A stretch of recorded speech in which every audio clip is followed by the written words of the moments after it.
Hello and welcome to this review of the Society of Sirens historical romance book series by Scarlett Peckham. I'm Olivia, your favorite resource for book recommendations you can easily screenshot. You're watching Random Olive Reads. First up is the Rakess. Seraphina is a woman with a scandalous reputation and treated horribly by people in town.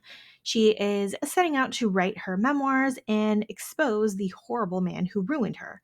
Somehow, while on her writing retreat, she meets Adam, a quiet and serious architect with two young kids. They decide to start an affair, but they have tons of emotional baggage, so it'll take a lot longer to open up with each other than just physical attraction. The Portrait of a Duchess is book 2 of the series. Cornelia is the niece of a duke who has built her reputation as a scandalous painter.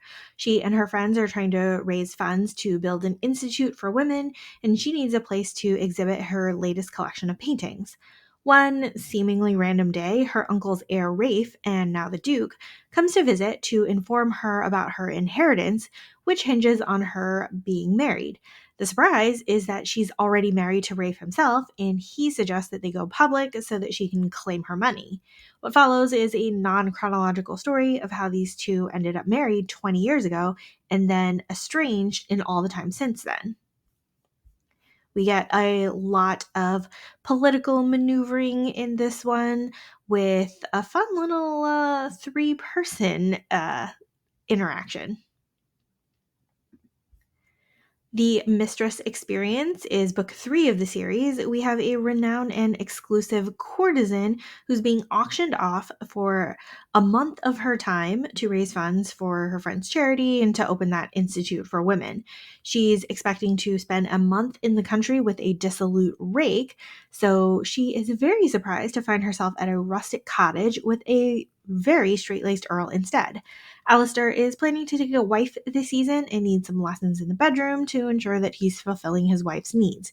He has secretly hired Thais's help to help him be able to perform. Due to all sorts of insecurity and hangups and his overwhelming desire for her, Alistair is incredibly awkward and reserved.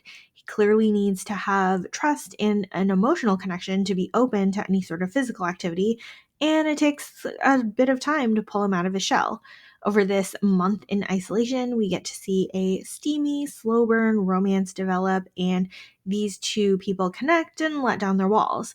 The heartbreaking downside, of course, is that they'll have to go back to reality soon, and it's not like this ever proper Earl could marry a courtesan. Or so he thinks. We have a series here with 3 very independent and unconventional women for this time period and genre of romance novels.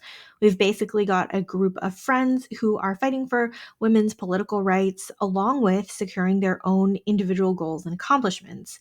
If you like to see relationships where the female person is the secure and adventurous one, this is a good series to go with. There are no simpering, docile misses here. Thank you so much for watching this video. Hopefully you found a book or two to add to your TBR. Links to all of these books are in the description box. Like and subscribe to get updates, and you can follow me on Instagram at randomolive.